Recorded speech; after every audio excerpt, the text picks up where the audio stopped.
Streets and Scholars, Alex Alonso here with FG, bringing you guys another banger. What it do? What it do, FG? What it do?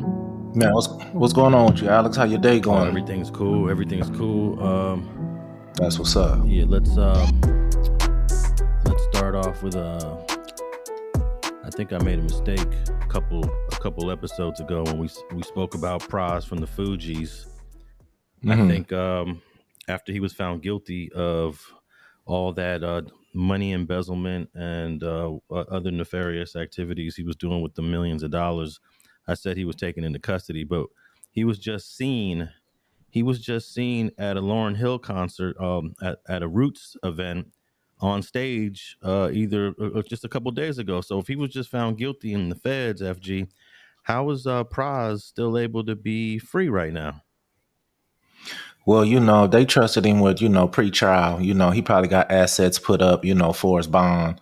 Um, they probably not worried about him running, so they probably gave him the opportunity to go tie up some loose ends. He could have said he had some business dealings he had to tie up. He didn't expect it to get found guilty. So, he probably gave him a date for sentences and let him come stay out there till he gets sentenced. So I'm sure that's what happened on his end. Now that's probably was it common, not too common? I mean, if anybody from let's say the streets of LA is on a federal trial and they get found guilty, what's the chances as they say, all right, puppet, come back in a couple months to turn yourself in for this 20-year sentence? Well, it's slim and none. When it's you talking about an average person, but when you talk about people who have millions of dollars in assets, and things of that nature, they tend to trust him a little more.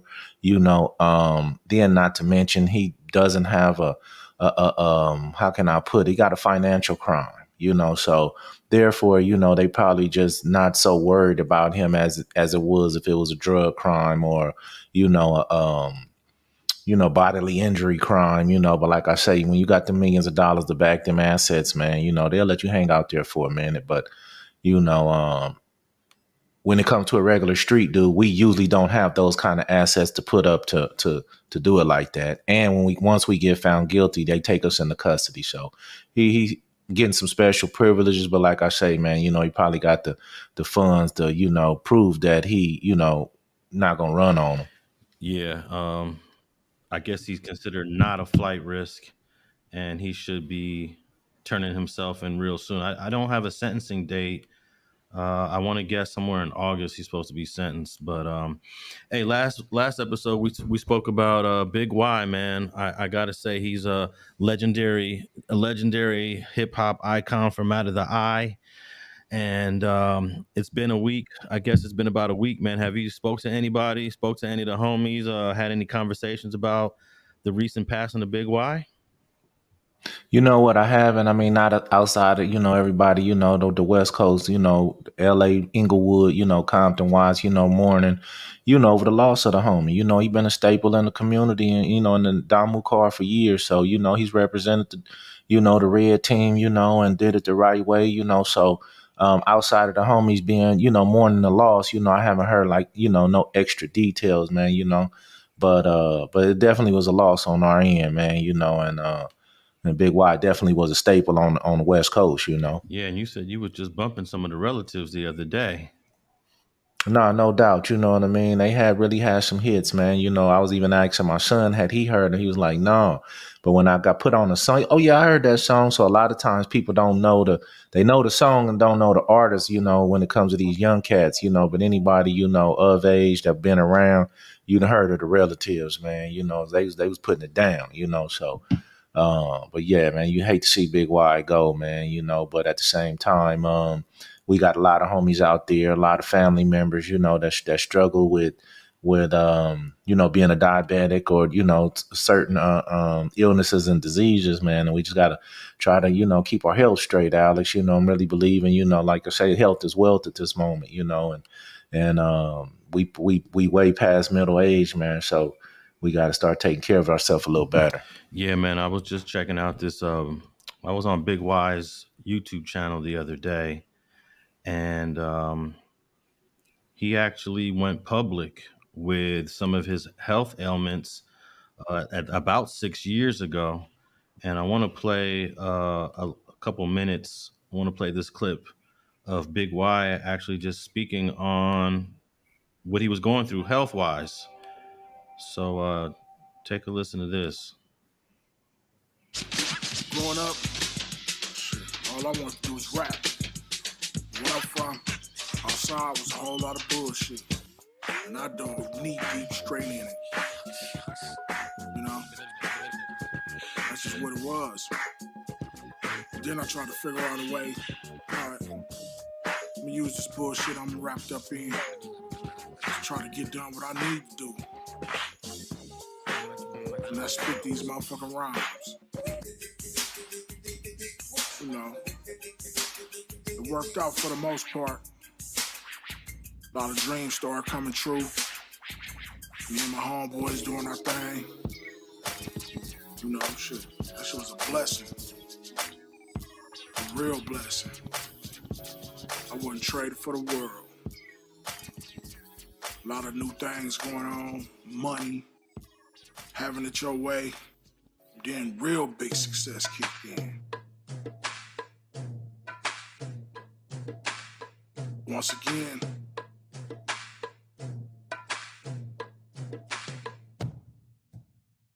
somewhere along the way doing all of that, I lost it. Lost control of myself.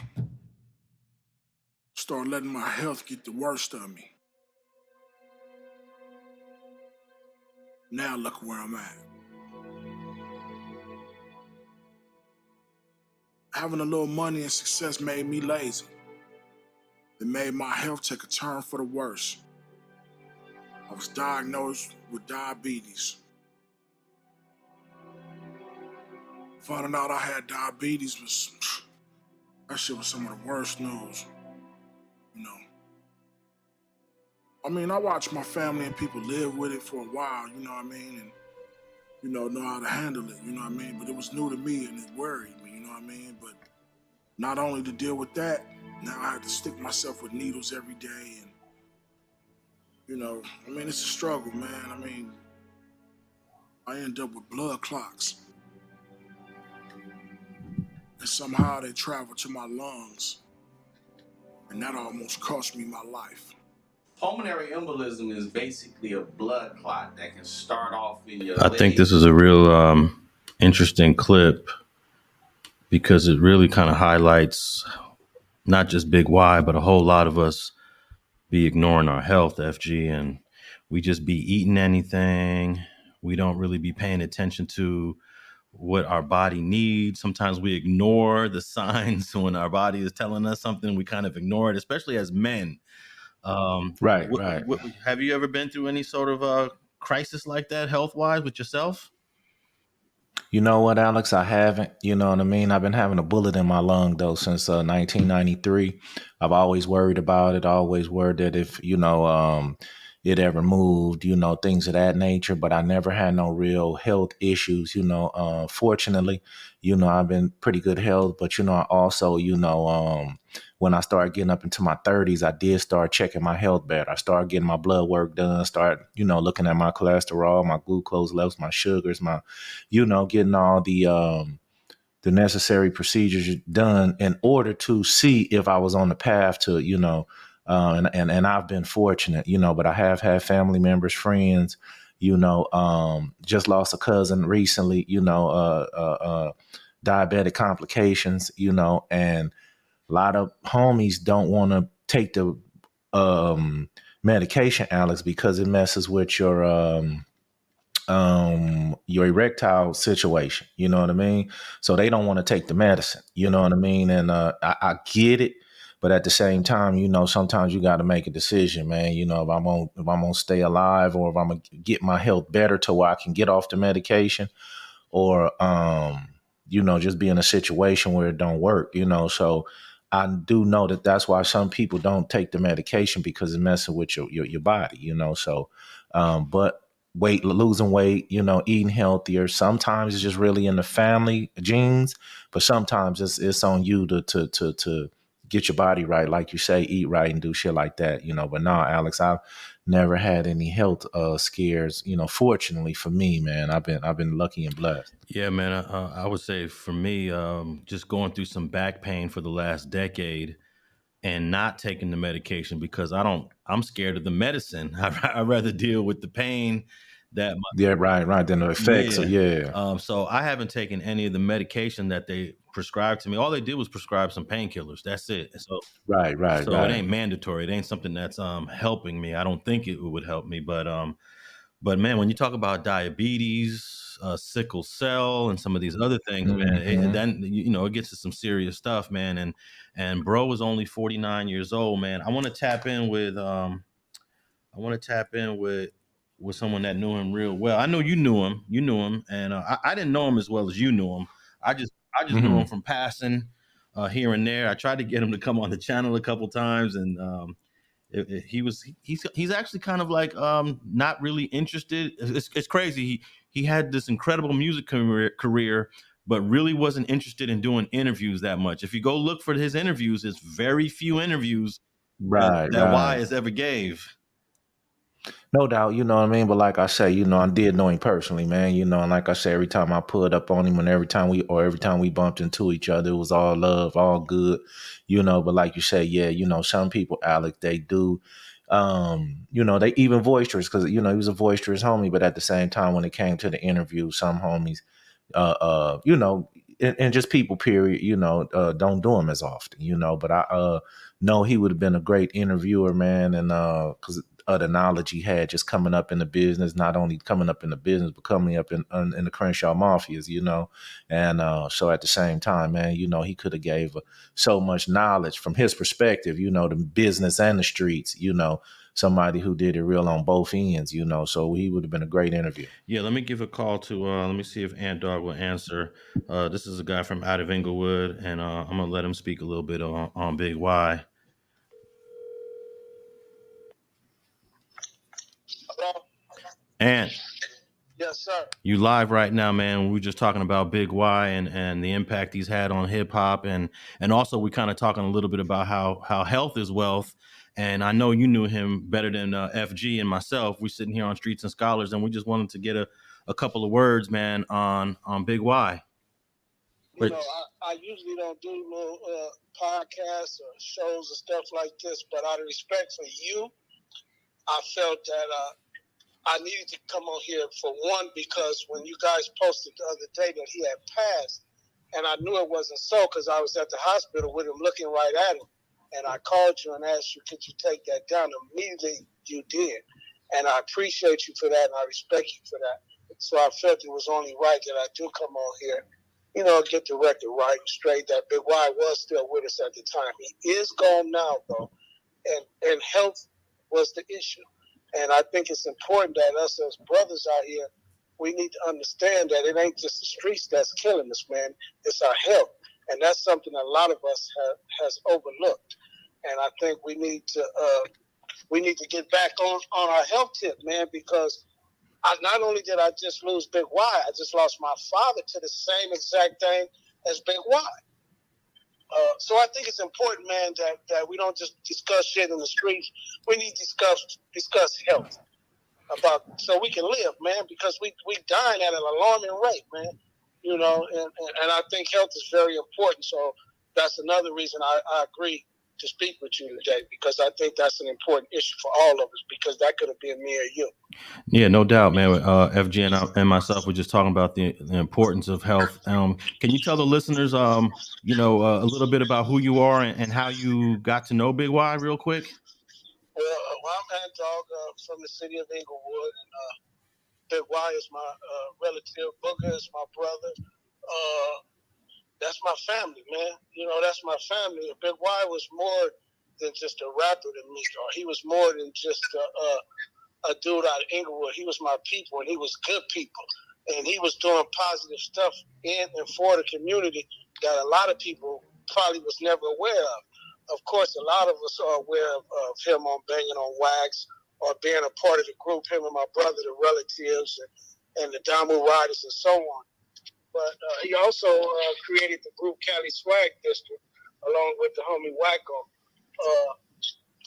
These brothers, man, was really positive for our communities, man, and it's sad to see why go.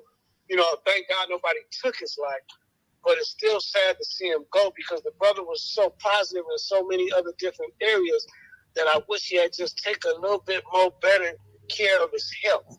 But Big Y was a father. Big Y was a good man. He had a good heart, man, and he meant well. And Big Y was a lot smarter and a lot sharper than a lot of people knew that he was. And to be honest, a lot of the music you hear, including his own group and so on, Big Y was the man behind he was the man behind a lot of this that kept this going, man. A lot of these dudes that's doing this gangster rap all out here now, all these dudes that want to be Bloods and so on that's rapping, Big Y was their influence, And then a lot of these dudes that's doing a lot of different style of rapping and entertainment, including Cali Swag District and so on, they also got that, from Big Y. So he was well rounded in many areas, man, and he's gonna be missed. He's definitely gonna be missed. No, I know you pressed for time. I just got this last question. Big Y posted a video 6 years ago where he kind of went public with his battle with diabetes and the struggles that he was having. What can you tell us about how he challenged his diabetes during the last 6 years and what actually was going on during that time? Well, what he did, the first thing he did is he started exercising. He got him a trainer. He started working out. He did lose some pounds. He did a great job. He was going pretty strong, but like a lot of us, he fell off somewhat. And I noticed a few of the pounds was coming back, but he never really gave up. But he didn't push as hard as he should have. And we actually talked about 2 or 3 days before he went unconscious in the hospital. I was at the hospital with him, and we talked. And we talked about him getting back on his heel kick once he got out of that hospital. He needed to get back into training and working out like he was doing because it was helping him. He was starting to feel better, live better, it was working for him. So we had that discussion, but unfortunately, he never made it out of the hospital to get back to that. Okay, and I know that some people published his information about his memorial, his funeral. Is there anything you want to say on that, or is that private? I believe I need to say something on that because we had a date set, and unfortunately, it's not going to be the date that we set, which was the 21st of this month. The date and location and time will be changing. We will be announcing that soon. And I think it's important that we announce that because there's a lot of people that may be coming from out of town or the States or people right here in LA and Inglewood that may be taking days off of work so they can be there.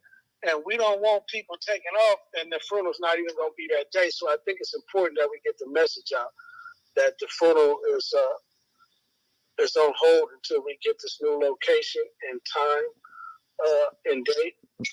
I think it's important that the people are aware of that. Because we might have a lot of different celebrities and entertainers and what have you there, and we want to make sure that everybody has the right information about the time, date, location, and so on. So yeah, it is important for the people to know that the funeral will not be on the 21st at 11 a.m. as it was supposed to be. The date and location has changed. We will put that out within the next couple of days, and I'll be sure to let you know so you can put the right information out also. All right, man. I appreciate you for tapping in with Streets and Scholars, and I will definitely see you at the funeral. Most definitely, brother. Thank y'all, man. Thank y'all for keeping it right. All right, man. Take care. Y'all have a good one. All righty. Ant Dogg from out of Inglewood, who grew up, he grew up with him basically, So the funeral, we don't have a date on that funeral, FG, but I'm definitely going to tap in when they get that date figured out. Nah, no doubt. That's what's up, man. He was full of knowledge, man. He gave us a better insight, man, and I appreciate you putting that brother on the phone. Yeah, man. All right, so I wanted to talk about something else here. The FBI and the LAPD, they've been collaborating on different hoods and taking down different communities for the last several years. This is nothing new, but just recently there's been another. I don't know if this is it an indictment? Yeah, it was another indictment and another arrest of a bunch of guys from out of the harbor area. And I don't know if this was going on when you first got caught up in the feds, FG, but how long has the LAPD or the Compton PD or the sheriffs collaborate with the feds to do these operations? When you got caught up, was it a collaboration between the FBI and the locals, or was it just the FBI on your head? Well, it's basically most of the time, Alex, it's almost basically a joint operation. And it's a joint operation because a lot of the shit you're doing is local shit that's happening. You know what I mean? If you selling drugs on the street, if you got a dope house, if you're doing something of that nature, then the local police going to know way before anybody else. So what happens is sometimes, and I know this even from my case and way back to when, you know what I mean, a big homie Ducky and them Dave and them caught their case back in the early 90s, you know what I mean? The Compton Police Departments, the Sheriff's Department, they collaborate with the FBI and give the FBI a lot of the necessary information that they get. A lot of times that when these dudes in these neighborhoods are snitching and ratting, they really snitching and ratting to the local authorities. The local authorities then pass on their files and all their information to the FBI, and then the FBI decides that it's time, it's enough evidence, and it's time to stand on this. But most of the time, Alex, even if the sheriff or the police department is not mentioned, they truly really have a hand in a lot of the work that's done in these neighborhood operations. Yeah, I noticed that certain neighborhoods get more attention from the feds than other neighborhoods, because I believe we just talked about this neighborhood, Eastside Wilmas, down there in the harbor area. A bunch of them were just arrested by the feds in October, and here we are in 2023, and a bunch more of them are getting arrested. According to this article, it says here that the FBI served search warrants at locations throughout the South Bay and in Bakersfield. According to authorities, 7 of those arrested are among 10 defendants named across 3 criminal complaints filed in Los Angeles federal court. 1 defendant is in state custody. Law enforcement continues to search for the 3 others. I'm assuming that these 10 guys are in MDC right now. Would that be correct? They should be. They got a couple other facilities that they'll shoot you in, but for the most part, MDC is the spot that they'll throw you in. And also, they're charging these guys with it's almost every time someone's going to jail now, it's fentanyl related. It says here, charges unsealed, alleged that they seized 23 straps, 57 pounds of meth, 23,000 fentanyl pills, and 5 pounds of powdered fentanyl, and 2 pounds of cocaine. That sounds like a life sentence, if I'm not mistaken. Hey, man, they could build it up to be with all that, right there, man, especially the fentanyl, you know what I mean? I just lost a cousin, a day ago behind this, Alex, and this fentanyl is really out there, killing people. It then finally hit home, unfortunately. But these dudes got caught with a lot of killing power, and that's how they're going to look at it. Yeah, let me, I got this clip from the local news here in Los Angeles, KCAL News, which is Channel 9 and Channel 2 here in. The FBI and the LAPD say this morning, they arrested members of a harbor area gang with ties to the Mexican mafia. According to LAPD intelligence, members and associates of the Westside Wilmas and Eastside Wilmas gangs were committing acts of violence and drug trafficking with ties to the Sinaloa cartel. They have allegiance and are under the control of the Mexican mafia and carry out the threats which have a stranglehold on the harbor community. The latest wave of the sting, known as Operation Wipeout, netted several arrests and federal and local charges. Charges ranging from narcotics possession and distribution to illegal firearms possession. The FBI says the local gangs do the bidding of the Mexican mafia prison gang, carrying out orders made from inside jail cells. Now, here are the results of the Operation Wipeout. 11 arrests, seizures of 50 pounds of methamphetamine, 23,000 fentanyl pills, 5 pounds of powder fentanyl, and 23 firearms, some of which were ghost guns. Agents still looking for 2 more fugitives in the case. Man, it seems like nowadays maybe not in your day, FG, but it seems like nowadays it's almost impossible to get away with any street hustling, any little bit of a little bit of trafficking that a lot of people grew up doing in the 80s and 90s just to make a little bit of money, just to buy some food, put some food on the table. But nowadays it just seems like it's almost impossible to do it. I mean, I agree with you on that, bro. You know what I mean? I mean, there's some people out there still, like I say, getting away with it. You know what I mean? I don't know, how, but they are doing it. On one end, everything you do, man, you have to deal with somebody. If you're a drug dealer, you have to deal with customers. If so that's where the problem come in, man. And it's like I say, it with the internet and all the technology, it makes snitching to where you don't have to go down to the police department no more. You don't gotta, be seen coming out the police station. You know what I mean? So people just turning people in left and right. So you're right. I'll be telling dudes now, back in the day, man, you could set up a weed house and running for years before the police came. Now, Alex, you set up a weed house right now. I mean, you may get a week or two out that thing. They coming. You know what I mean? So it's just that simple. Now, on the flip side, I can say this too as well. When we were coming up back in the day, Alex, and we grew up in the neighborhood, when we standing out on the block hustling, we know every neighbor on the street and they know us since we were kids. So they was less likely and reluctant to call the police on us because they knew we were just hustling and we were kids of theirs. You know what I mean? Now, because of the demographics where nobody no too many people on their street, it's easy for the neighbors to just see anything unusual and they're going to call the police. If too many cars come to your house, you cannot be selling drugs. You could just have a whole bunch of bras because you're a fly dude and they want to know what's going on over at your house, and they will make that call to say something suspicious is going over there. And it's not. So, with the society, turning everybody in, even if they don't know what's going on, it's hard to have a drug house or a weed spot or do anything illegal nowadays, man. Because it's just that's what it is. Not to mention the jealousy and hate that you're doing better than the next dude. It's a cold game out there, man. I had to go get a job, man. Hey, yeah, you had to go get a job. Hey, but hustling on the streets is a job too, man. But it's unfortunately the underground economy, which we know what's crazy is the underground economy, if you want to call it criminal enterprises, it actually it's intertwined in with the legitimate economy.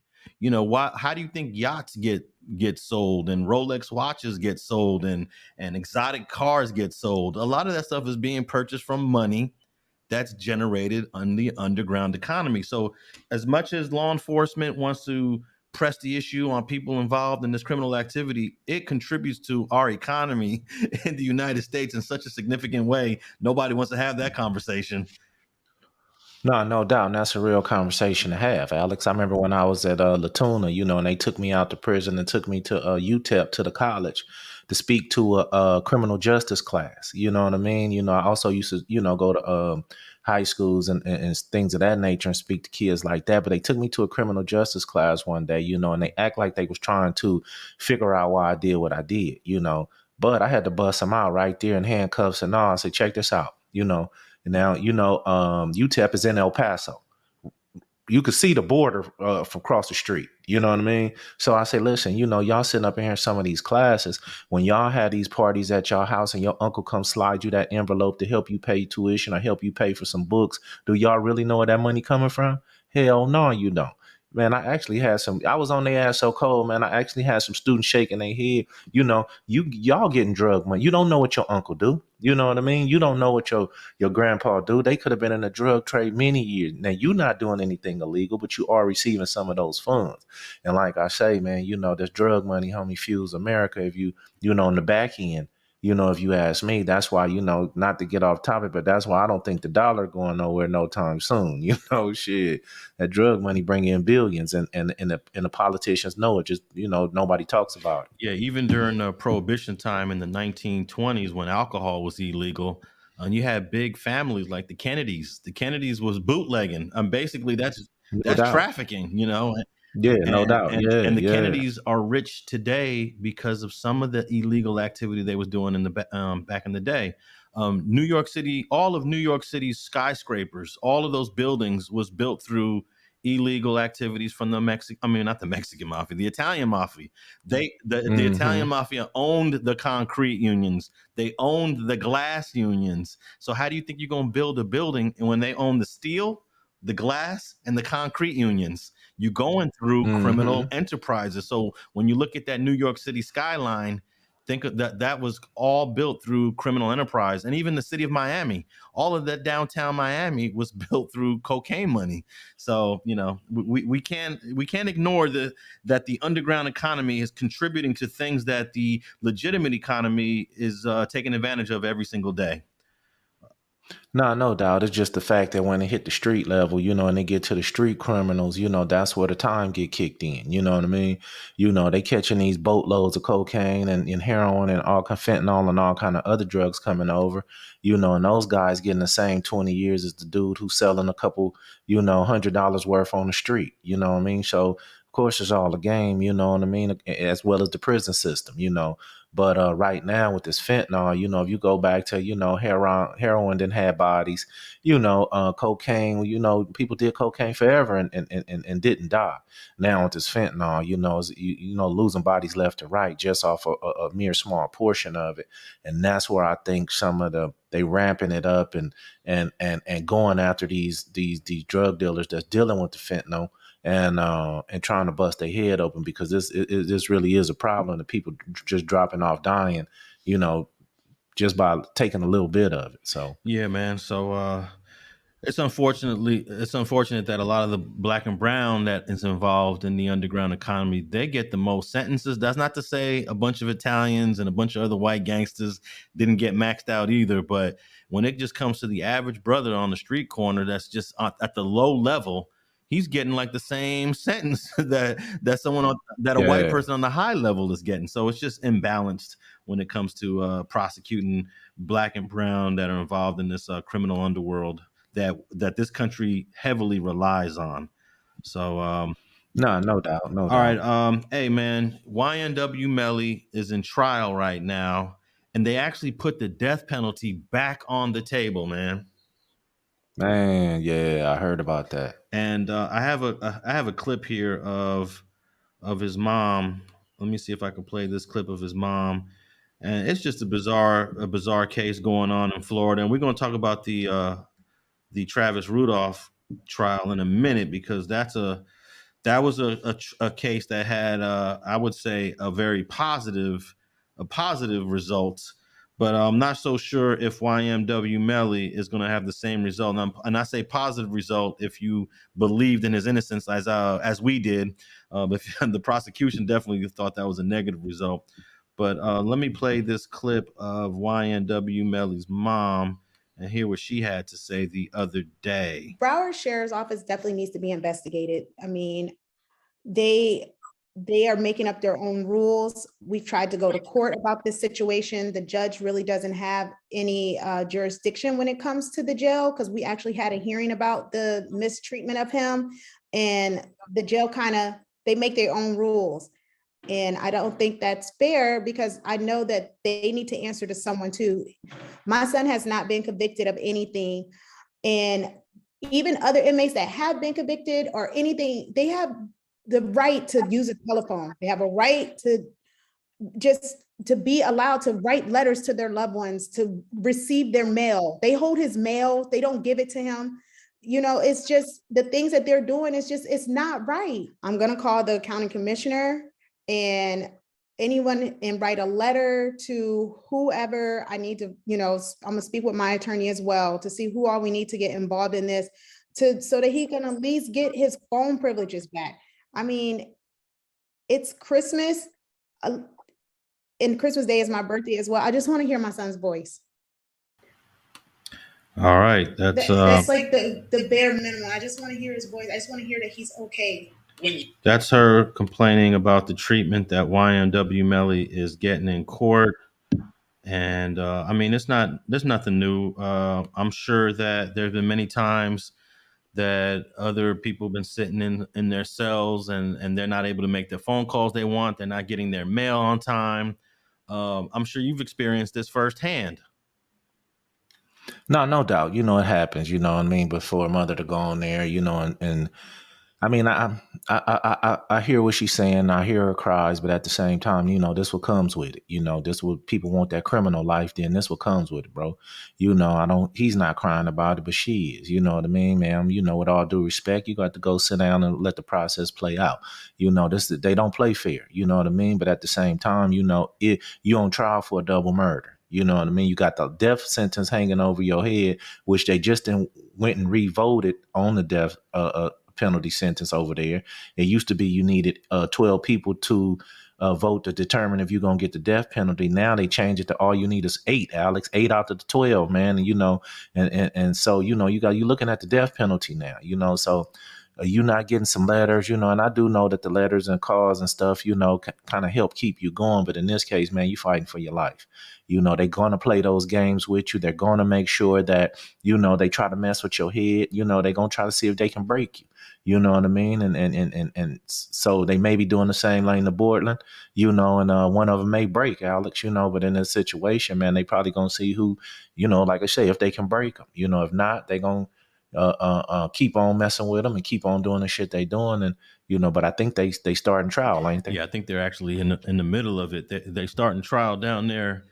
Right when Travis Rudolph, who was just acquitted, he ended his trial. But I don't know if YNW Melly has some heavy hitter attorneys, and I don't think they have cameras in the courtroom for YNW Melly. So we ain't really gonna be able to tap in and actually see what's going on during the trial. I guess we're just gonna have to rely on some of the news reports that are gonna come out after when the testimony begins. But it's not looking good for YNW Melly, man. No, it's definitely not, man. You know what I mean? I'm not gonna count the dude out, but at the same time, man, he got a real uphill battle. His situation is a hell of a lot different from Travis Rudolph, and he got an uphill battle all the way. He's gonna have to fight, and I don't want to see him, end up with the death penalty, man. But at the same time, man, he's definitely gonna have to fight. Now they talk about, not letting him make calls, not letting him get certain mail, but I also believe he put out an album while he was in there. So it could not be just that they trying to treat him fucked up. It could just be that they trying to stop him from, making some money from inside the jail. You know what I mean? So it could be a few situations outside of them just being shitty that they trying to not let him make his calls and not let him get his mail. So, it could be a number of details on that. All right, I got another clip here on a YNW Melly. Take a listen to this. So, first off, basically, it wasn't just the judge who decided that 8-4. It was the Governor DeSantis. He made that new death penalty law. It went in effect immediately once he passed the law. So, I mean, it is what it is. It's 8-4 for the death penalty. The state chose not to drop the death penalty. And she wanted to file a motion to implement that. She wanted to go underneath these new guidelines. So it has nothing to do with, they're making it easier for him to be found or made this new law. It's for anybody. Literally. Not just for Melly. It's for anybody who is currently having a death penalty case. So is it fair? No. Absolutely not. It's basically like a knee-jerk decision from the Parkland shooting, that was someone who really did deserve the death penalty, but that's nor here nor there. So yeah, today we had more jury selection because the jury panel had to get death penalty qualified. Oh yeah. So that's what we did today. And basically as she was trying to explain to people about, it's a death penalty case because she's trying to say like there's certain agitators, but she basically contradicts herself with the agitators because it's just all over the place because it's gang. Welcome back to the channel once again, fam. YNW Melly is facing a possible death penalty as he sits in prison awaiting trial for murder, but he's passing the time by producing an album behind bars. The rapper had been working on Just a Matter of Slime for the better part of the last 8 months. Reportedly, he spent hours and hours on the phone, securing collabs with other rappers like Young Thug, Future, and Lil Uzi Vert. He's also spent a lot of time talking to sound engineers. Melly recorded his verses long before he was arrested and charged with 2 counts of first-degree murder over the shooting deaths of 2 friends. He's been locked up since February of 2019, and while he awaits trial in Broward County, Florida, where prosecutors are seeking the death penalty, the rapper has still been grinding. As for the meaning behind the album title, here's the story. YNW had been unable to get a trial date for the murder case due to the COVID-19 pandemic shutting down the courts. But with things slowly but surely opening up again, YNW feels it's, well, just a matter of time until he sees his court date. Check out what he had to say. They want you to explain, like, the video from Mount Melvin, like, I guess how you came up with it, or what was your vision for it? They want to know. They want to know right now? Yeah, right now. That's one of the top requests. They can hear me? Yeah, they can hear you. They can hear you loud and clear. Yeah, like, really, it's just the Mount Melvin. Like, I just wanted my fans to actually, you know what I'm saying? I know they know Melly, and I know they know, you know what I'm saying, what's really going on with Melly, but I wanted them to actually really, like, enter and get a realistic experience of the mind. I'll stop it there. I don't think a rapper has ever faced the death penalty before. Am I correct on that?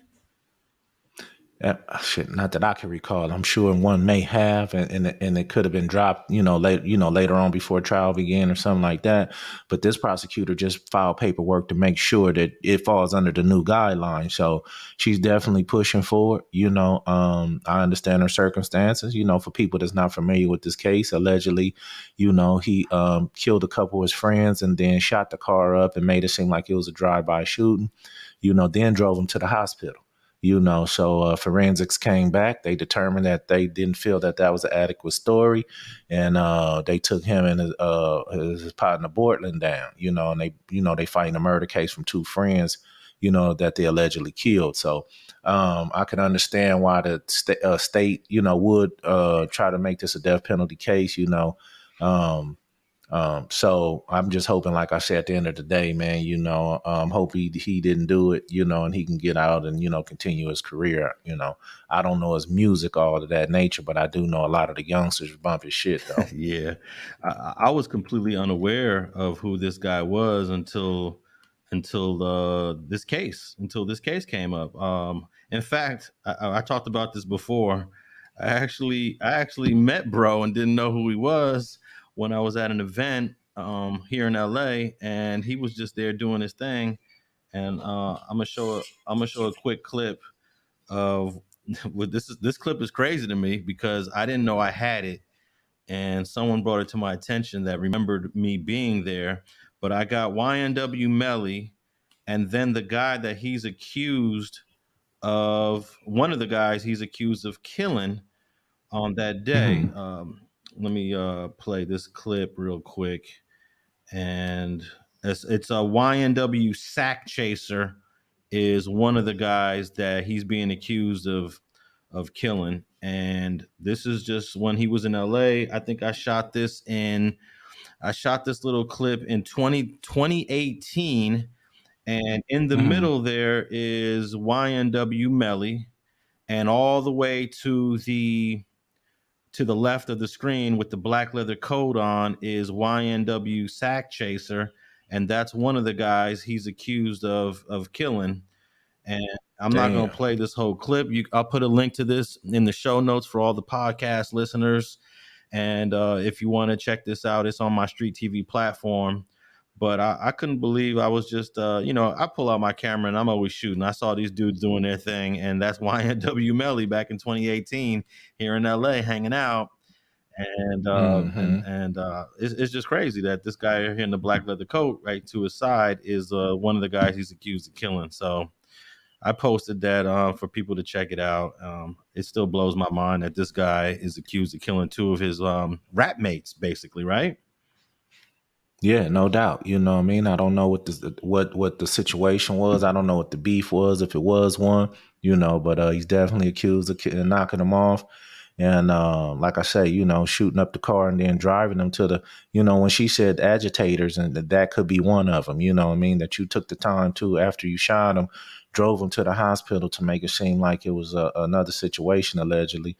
And so I could see that being a what she called an agitator right there, special circumstances is, what we call them here in California, and so I could see that the malice that they would feel that, that took some special kind of, grit to do. So, of course, they're going to try to knock him off with that death penalty, man.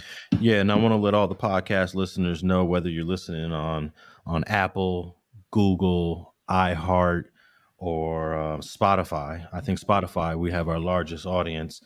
Just tap into the show notes below, and I have links to this video, and you can check out some of the clips. And I just want to just appreciate all the podcast listeners. And if you're not listening to us on those big four podcast, Spotify, iHeart, Google, and Apple, tap in with us and let us know where you're listening to us from.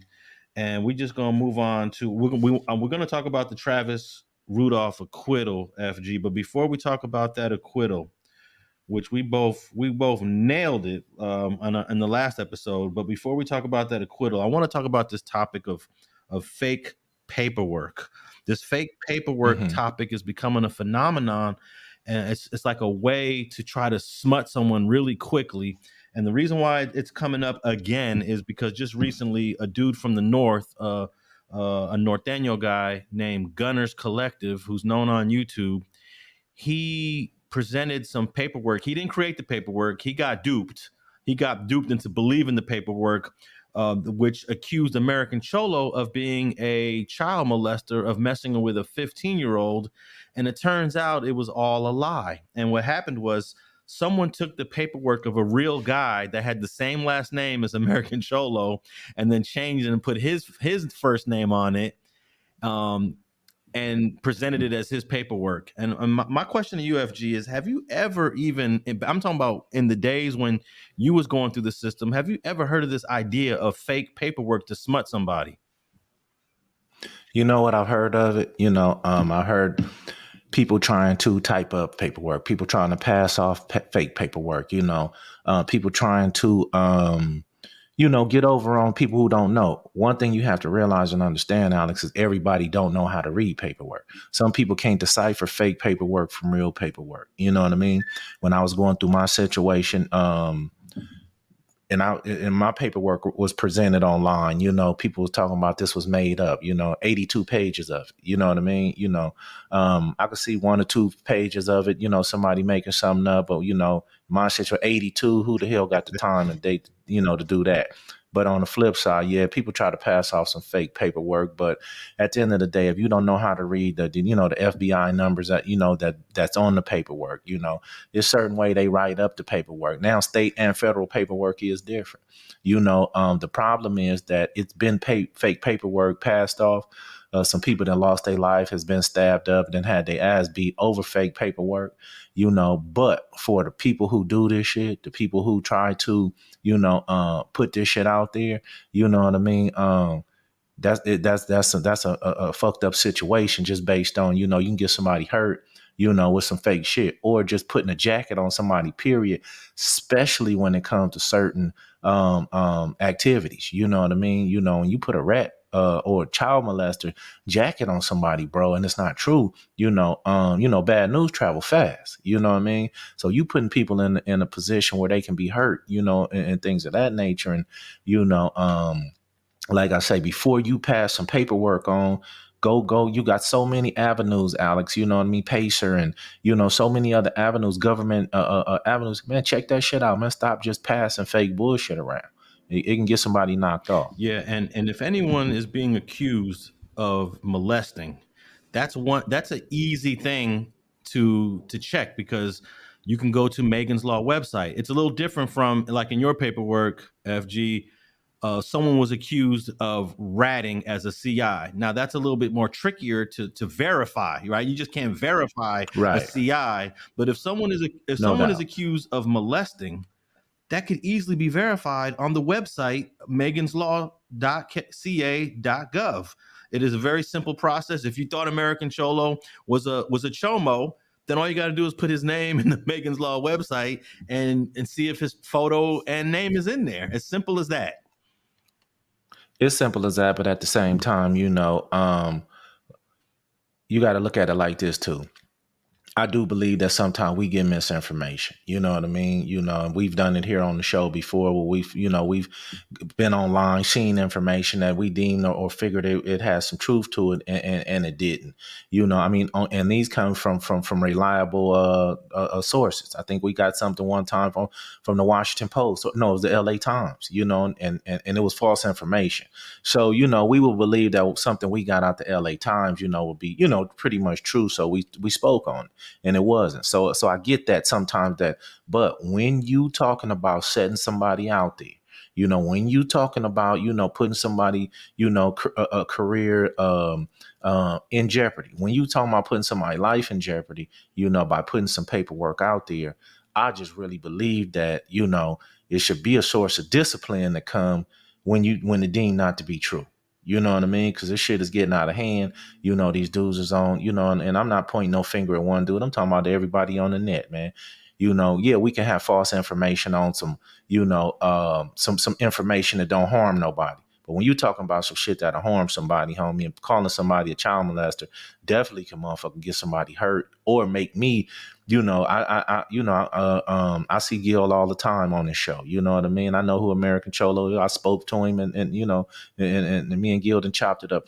But had he been a real child molester, then I'd be on his ass too. You know what I mean? You know, but so with that, you know, like I say, I'm not saying that, you know, if it was true, Gunner set him out, or anybody else set him out, you know.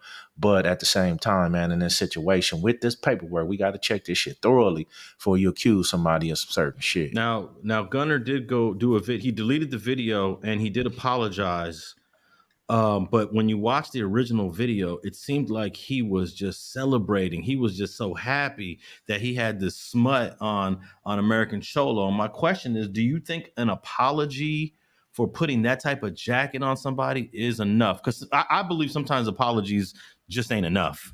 But see, what about in this situation? No, I believe that American Cholo had the right to be like, no, we got to get in. Yeah. You know what I mean? You know, straight up, homie. You tried to set me out there like that. And this one thing about this internet thing and these dudes, that's where they at. You know what I mean? These dudes is you know, in North Carolina or and you know, in different cities and states that's not around. You know what I mean? Man, stop doing that shit because you hiding behind your computer at home, Alex. You know what I mean? I believe American Cholo got all the right in the world, and the Southsiders will get on that boy head for that, you know, and his own people. You know what I mean? Because it could potentially bring heat.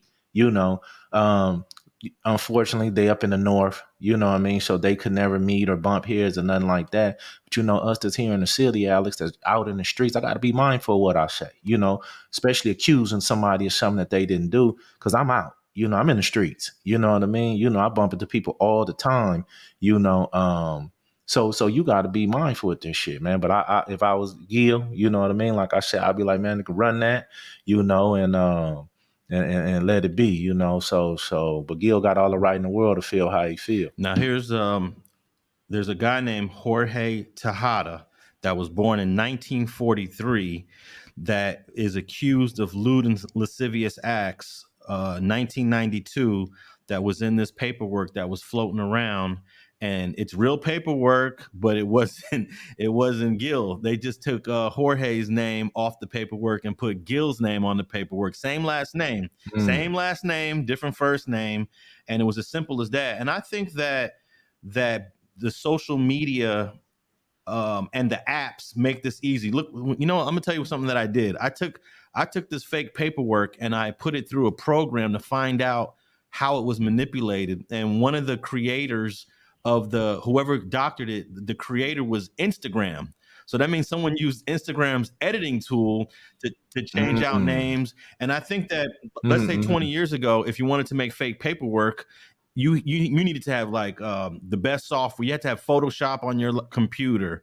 You need to know how to manipulate the text. But today, you can just do this on your cell phone. You could literally pull up an image on your cell phone, delete what you want to delete, add in what you want to add in using either Instagram or some of these other apps. And I think we're going to continue to see people trying to smut their people's names with fake paperwork. No doubt, Alex. But see, the problem, what's going to happen is it's going to be so much fake paperwork out there that when the real paperwork come through, nobody's going to believe it. You know what I mean? I saw that firsthand, man. When real paperwork, when they put that paperwork on the street, homie, and it just people didn't want to believe it because they believed in who they believed in. You know what I mean? To this day, with all the different factors that was involved, some people still don't want to believe it. So that's what's going to make it bad. So then it's going to make it where paperwork is obsolete, because they already been stopped letting paperwork into the system. They raid your cell to try to find your paperwork to make you send it home because they wanted a facility with no paperwork. So when we used to have the paperwork parties, the checker do paperwork to make sure you were straight. They wanted to make sure that didn't nobody have paperwork. You know what I mean? So couldn't nobody check nobody paperwork. But I used to be on dude's ass so tough on me. I had a P.O. box on the street, send it to the P.O. box, and I'm going to have the homies go on the street, go get it and read it. Send your mama, send it to or your girl, send it to the P.O. box. My homie going to go check it out and read it on the streets, and we never had to have the paperwork. So there's ways around it when you really own this shit. Unfortunately, that while you on the street with all the technology you got, you can have some paperwork, homie, that looks so believable and so real. Me personally, if somebody slid me some paperwork at this moment, I would have to use a government database to corroborate and make sure all this shit is the same before I would press a line like that. If I don't have a dude saying FG, he read it on me, I know. Now, some dudes, I'm just going to take their word for it, Alex. You know what I mean? If you tell me such and such got on the stand on you, I'm going to believe you. You know what I mean? There's no reason for you to lie. There's no reason for you to make that up. And you putting your life on the line as well by even saying it, so, but nowadays, as we see, the rats outnumber everybody anyway. But when it comes to that child molesting shit, man, that's a whole different thing. That I believe a person with a child molester jacket, just to be honest with you, should get smashed on from all angles. You know what I mean? Because that's one thing I don't play about, man. That child molestation, homie. So to put a jacket on dude like that to try to mess up his career could be, like you say, he was gloating or this or that. It could be because he's from the north, or it just could be, he want to put dude out of business. I don't know, but if he knew it was fake, then that was foul. But if he didn't, I got him. I ain't mad at him for trying to expose a molester. You know what I mean? He didn't know the paperwork was fake, but I think the problem was he already didn't like Gil. So what it did was it prevented him from doing his due diligence and checking and going to, let's say, Megan's Law database. Like if anyone tells me that such and such is a Chomo, the first thing I'm gonna do is I'm gonna pull it up on Megan's Law database. If you skip that process, that means you don't really care. You ain't really checking, right? No doubt. But at the same time, if you send me some information, Alex, about another podcaster, another YouTuber, another somebody of that nature, then I'm a triple check it. You know what I mean? Just based on, I know people like to see drama out here. I know they like to see, people arguing and going back and forth. And I'm definitely not with that shit. You know what I mean? I'm call a spade, but I'm definitely not into just trying to find something on another YouTube dude or a podcast or something like that, just to, for any kind of recognition. But so if you send me some information, if somebody would sent me something about Gil or sent me something about anybody, and they another and they own, YouTube or a podcast, and I'm a triple check, bro. You know what I mean? Just to make sure that this ain't a setup for me to jump out there, and start something with a dude with some false information because they doing what I'm doing or in the same lane or something of that nature, So, like you say, he could have did, more due diligence, you know what I mean? And, but at the same time he didn't. So, did he come back and, like you say, try to rectify the situation though? Did he call Gil personally? Did he get on the phone with him? Did he say my bad? Because in a situation like that, even if it was my enemy, homie, I got to apologize if I said something out there like that. That damn, what degree of, manning up did he take, in order to rectify? Do you know? Yeah, I would say he bowed it all the way down, completely apologized. But I'm not concerned about the apology because that's an automatic. That's a no-brainer. I'm concerned about the lack of due diligence, the lack of checking it up, the lack of calling around. When a lot of people get paperwork in LA that know me, they get paperwork. They call me and, hey, they say, yo, Alex, I know you know this court shit better than I do. I need you to check something for me. that's doing due diligence. This guy, Right. this guy absolutely called no one. He just ran with it. And that's the problem that I have. And it's not just him. I'm not here to attack any one person. It's just the because of the prevalence of fake paperwork, there's a lack of checking it because he might be your enemy, or you don't like his get down on YouTube. So it's easier for you to just smut his name on social media. And once you do that, most of this stuff is irreversible. I mean, he deleted his video, but guess what? This other YouTuber copied it and reacted to it. So it's still on the internet. And, you know, I think you do a permanent type of damage, even though you apologized. No doubt. You can't reel that in. You know what I mean? That's why I say, earlier, bad news travel fast, man. And some people never get the real. Some people never, the situation that they may be in, this would be the last they heard that negative something about Gil. You know what I mean? So I get it. No, 100%. You call somebody a rat, you call somebody a chomo. It's more people that's going to hear the negative than hear the, oh no, it was a mistake. You know what I mean? So, no, it's definitely damning, you know what I mean. But at the same time, I do believe that it's some people on the net, that I don't know personally, that I do just see on YouTube, or I do just see on podcasts, and that when if I heard something about them, just from me seeing they get down on a podcast, like I say, man, I would just triple check, before I even, went down that road. I would make sure my information is solid before I say something about the next man, period. Opposed to talking about a event or a news story or something like that, because some of this shit, like I say, do come with repercussions, but it do come with damage. When you try to fuck up somebody's name, that's why I say, man, Gil should want to get down over that. But, that's how he handled how he handled it. But at the same time, man, that's fucked up that got out there like that. And I think the point that you said earlier is really important, that the prevalence of fake paperwork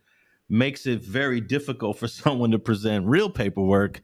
And I want to know, did you expect people to challenge your paperwork when you presented that paperwork online about a year ago? Because there was, I don't know, I would say a lot of pushback, but there was an amount of pushback that surprised me.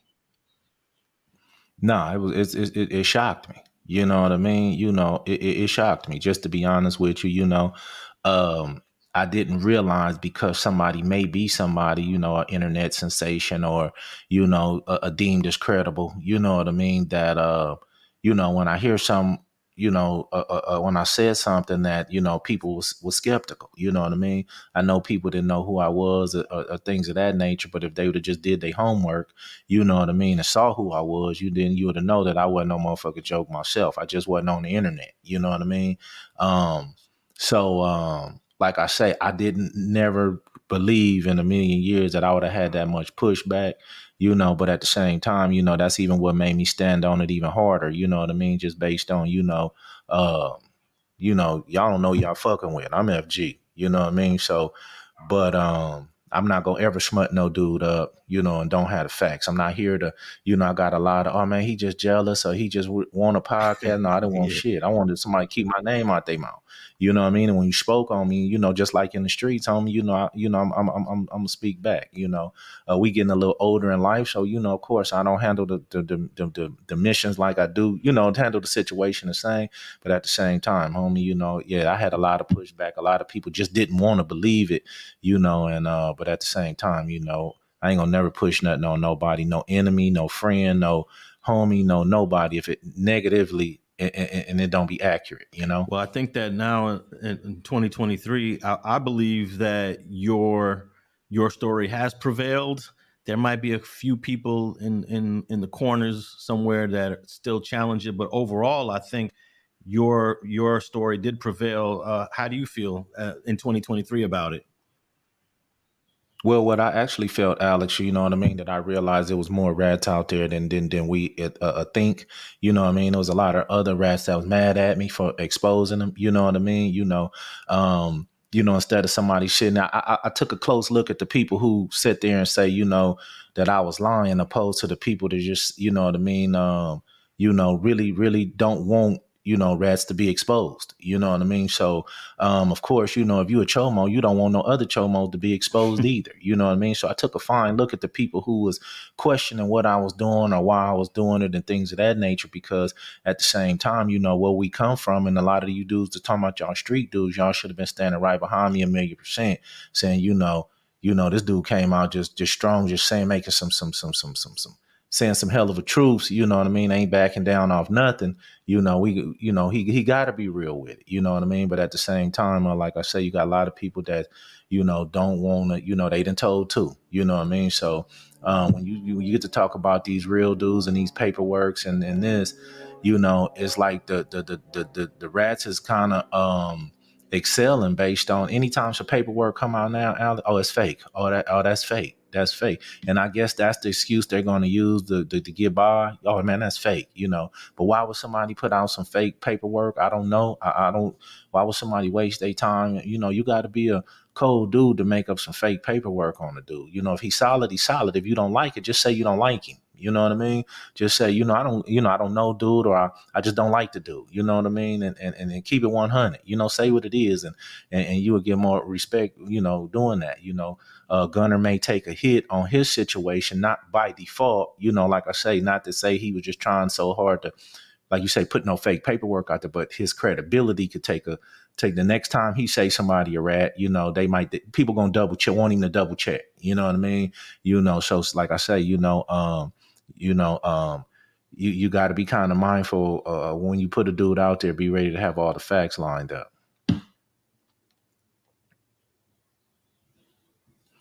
You on mute.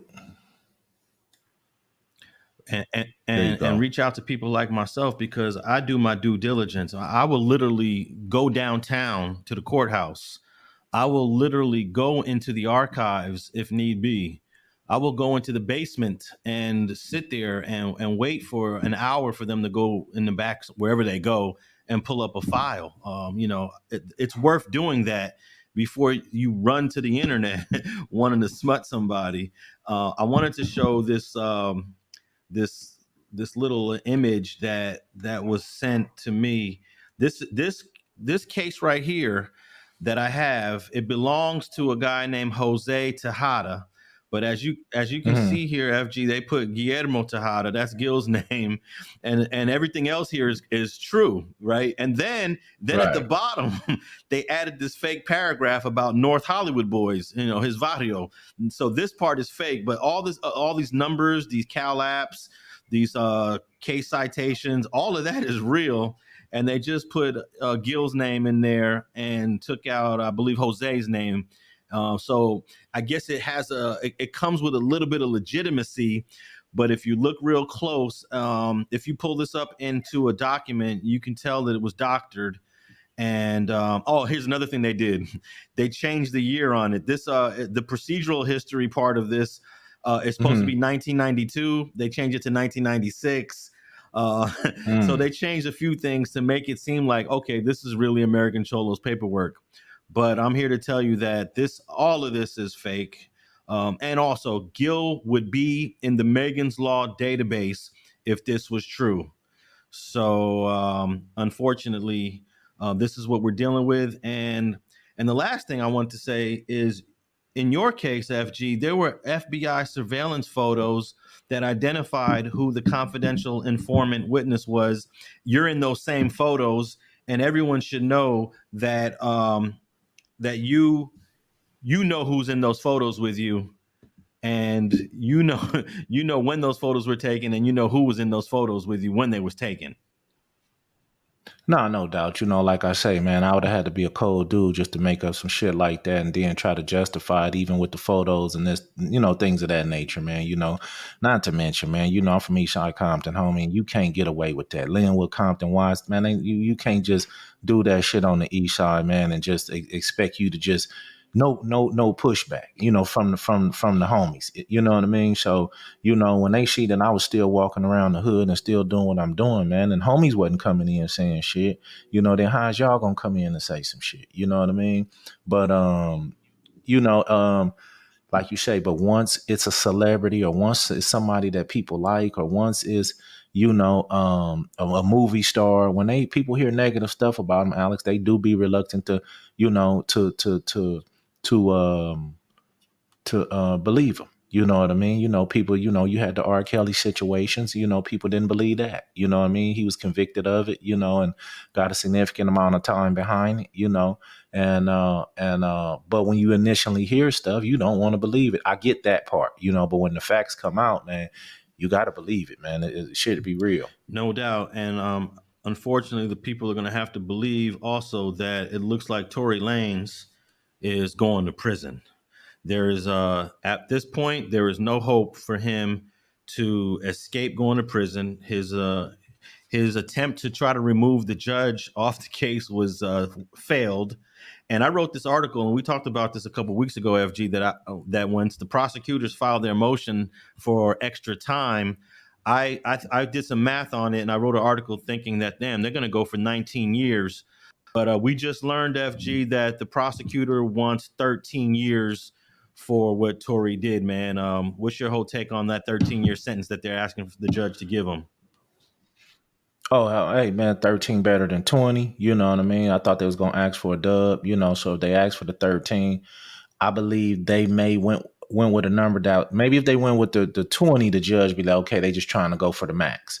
With the 13, it seemed like they may have, went in there and took some consideration, to ask for that sentence, because they may have went in there and took consideration to ask for 13. The judge may, actually work with them on that. You know what I mean?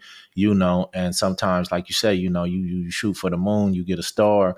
So even with the 13, man, they may, okay, y'all asked for the 13, but we gonna give him 11.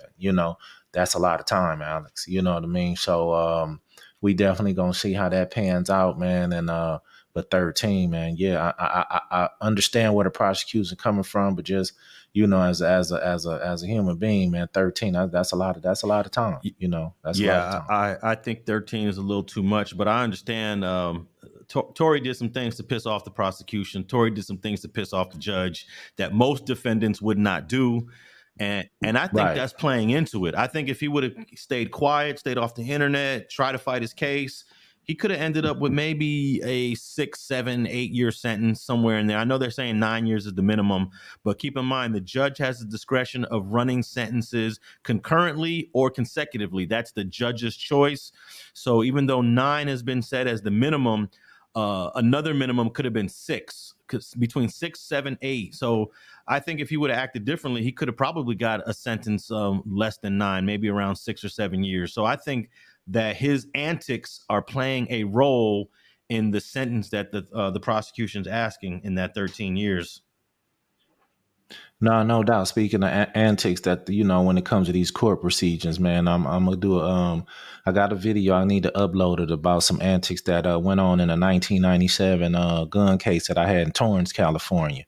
And antics do play a part of it, man. The things you do, the things you say, the way you act, the disrespect that you can have in a courtroom with gestures and things of that nature, Alex, they play a role, bro. You know what I mean? So I agree with you 100% on that, man. He could have did it different, you know what I mean? But these dudes sometimes just don't understand that shit plays a part. Those judges and the prosecutors don't forget the slick shit you might say or the gestures you might do or, the things of that nature. So the nonchalantness you may have, all those things play a factor. So yeah, you're right. Now there was a brother that went on trial a few months ago. I don't think we spoke about it on Streets and Scholars, but he defended himself in a case where he took his car and ran over a whole bunch of people. I think he killed 5 or 6 people, and he defended himself. But during Right. I saw that. Yeah, I saw that. Yeah. Man. So this is a good example of, you want to piss the judge off? Go watch that trial. It's on YouTube, and he got all day. He's never going to see the light of day, and that's partly because of how much he pissed off that judge. Yeah, I remember that situation. All right, man. Lastly here, Anything else you want to say about the Tory getting this? Well, he didn't get 13 years. Let's just make that clear. Right. They asked him for it, but no, we just gonna watch and see what actually happened. His sentences are coming up, so we gonna just to see how that goes. Yeah, I'll be in court next week for that, and I'll report to the Streets and Scholars listeners on our next episode what he eventually gets. I do think that the judge is pissed also because Tory called the prosecution corrupt, and then he said the judge wasn't doing his job right. So he might get that 13. I mean, the judge might just be like, all right, I'm going to give you the 13. And that's end of story for Tory. Mm-hmm. And all he's got to hope on is an appeal that might come down the pipe in a couple of years from now. Those appeals aren't immediate. They're not overnight. But lastly, man, let's talk about Travis Rudolph, man, because I think we called this one right on the money, man. Travis Rudolph, the former NFL player from Florida that he shot up the people that came to shoot up his shit, basically. And he killed one. He killed a guy named Sebastian Jean-Jacques. So he was on trial for basically 1 count of murder and 3 counts of attempted murder. And they found bro not guilty on everything. Yeah, no doubt. You know what I mean? At the same time, man, look, he was in there fighting for his life. Could have went a couple ways based on how the laws are wrote down there in Florida, man, but I'm glad he prevailed, man. The boy needed to be exonerated from that case. People shouldn't be able to just come over and do anything they want to you at your house. You know what I mean? So I believe that the jurors looked at it in that way. I believe they looked at it if they was in the same situation. They tried to come in different circumstances about, there was other people in the car. How did you,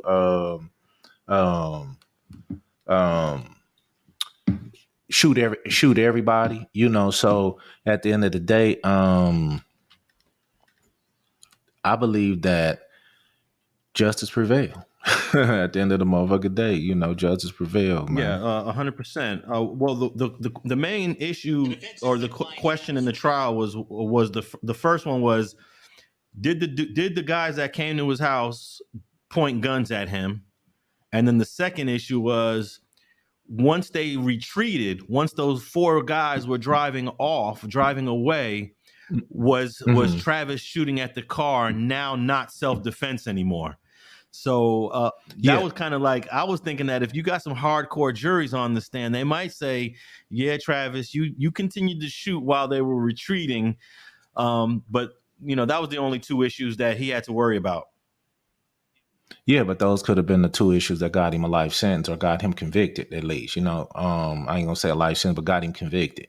Those 2 sentences right there. I did, like I say, prosecutor said something that I won't forget. Because sometimes, like I say, we got to learn from shit. We got to keep shit in mind. You know what I mean? And once he said, self-defense murder begins when self-defense ends. You know what I mean?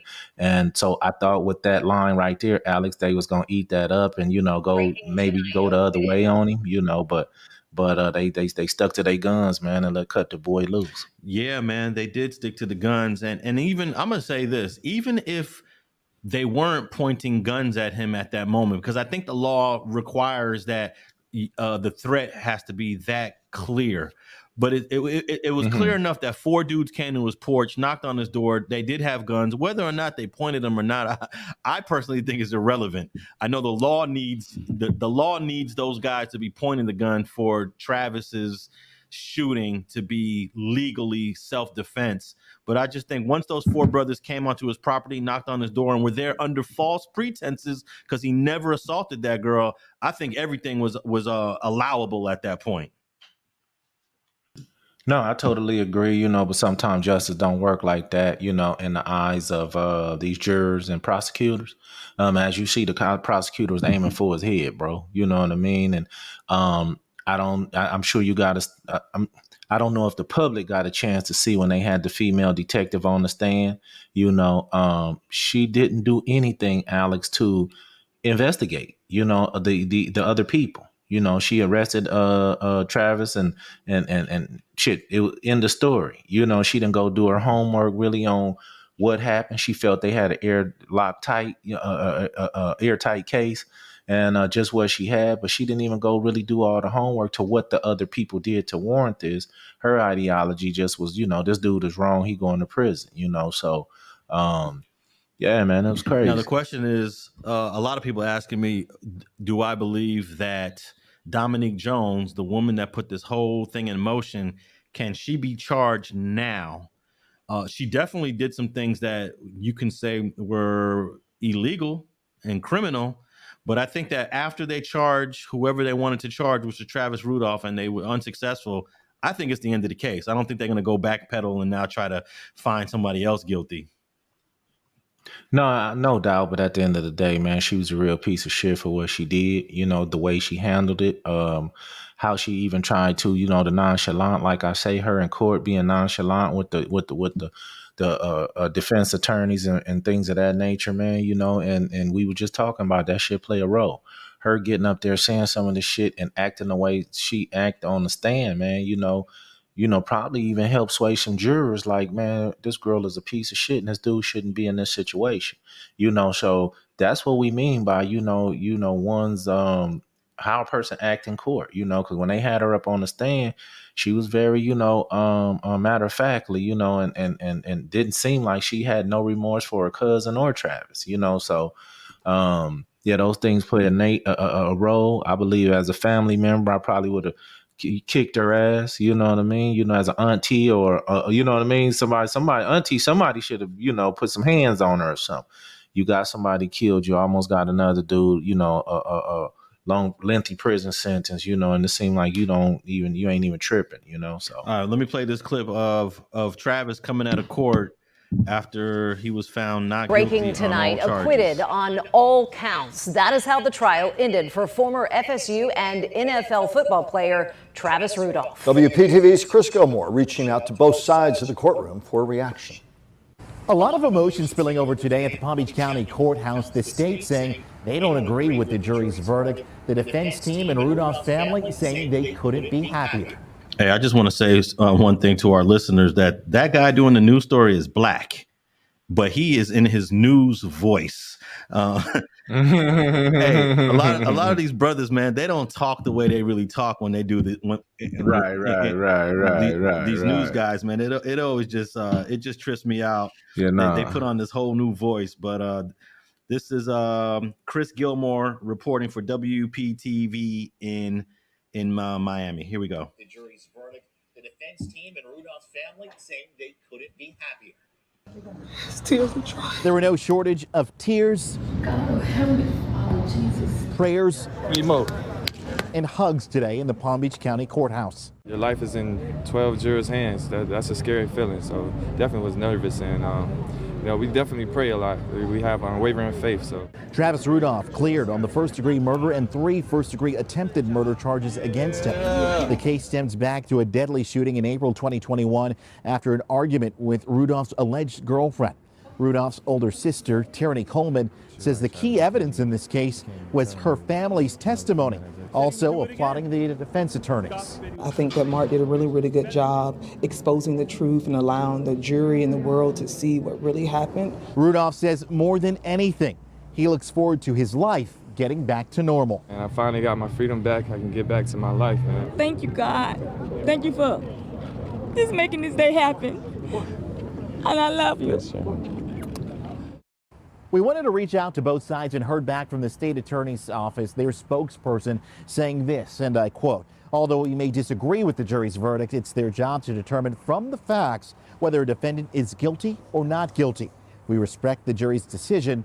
Our thoughts are with the victims and their families in this case." All right, that's Chris. Chris Gilmore, WPTV. That's Chris Gilmore. I said Miami a second ago. It's Palm Beach County, and that's Chris Gilmore in his news voice. Because I guarantee you, Chris Gilmore don't talk like that. Right. Hey, as soon as he take that tie off, man, to get that mic out his face, you know what I mean? He probably talking about, man, slide, roll that joint up, man, roll that blood up.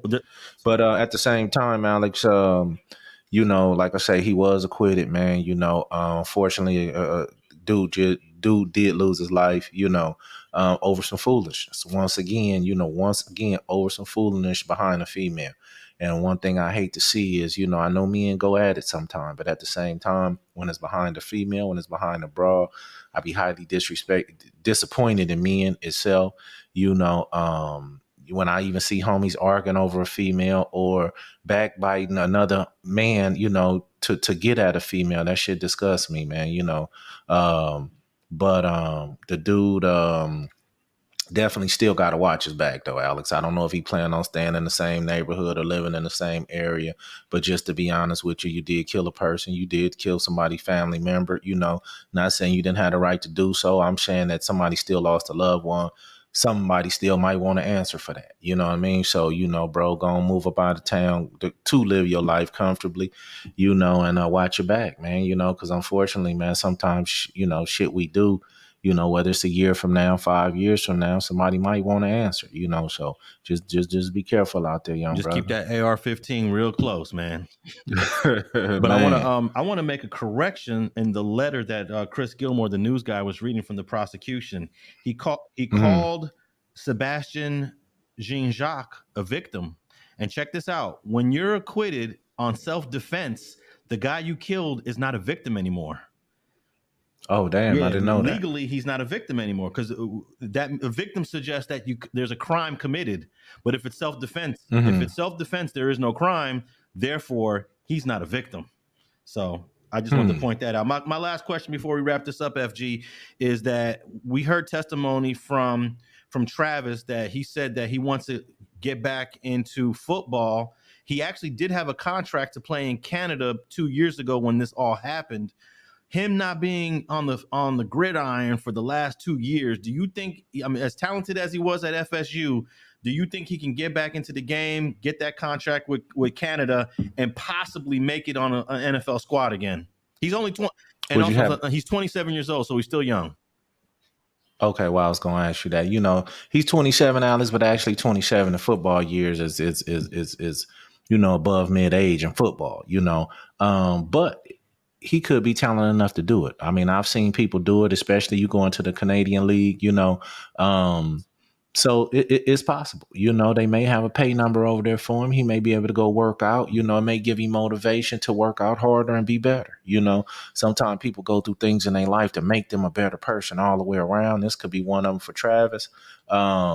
So, you know, but he definitely, you know, like I say, get out there and live his life. I don't know if, you know, they would want to employ him based on, you know, the scrutiny from the trial and all that, but physical wise, yeah, he may be able to get out there and go do something, but he is coming up on 30, which is, you know, pretty much an older age in football. He may want to you know, look into make sure he have his background. I'm sure he got a degree, maybe. He may just want to pursue some other options as well, though. All right, man. We're going to have to wrap this up because I got to get to my son's graduation, man. Let the people know where they can tap in with you, FG. Man, tap in with me on Instagram at FGeneral1. Tap in with me on YouTube at FG Unleash. I got to upload a couple new videos I made. I'll have those for you real soon. All right, man. And Street TV is the platform where we post video clips. And tap in with me. Follow my Twitter and Instagram page, Alex Alonso 101. And thanks for tapping in with another fire episode of Streets and Scholars.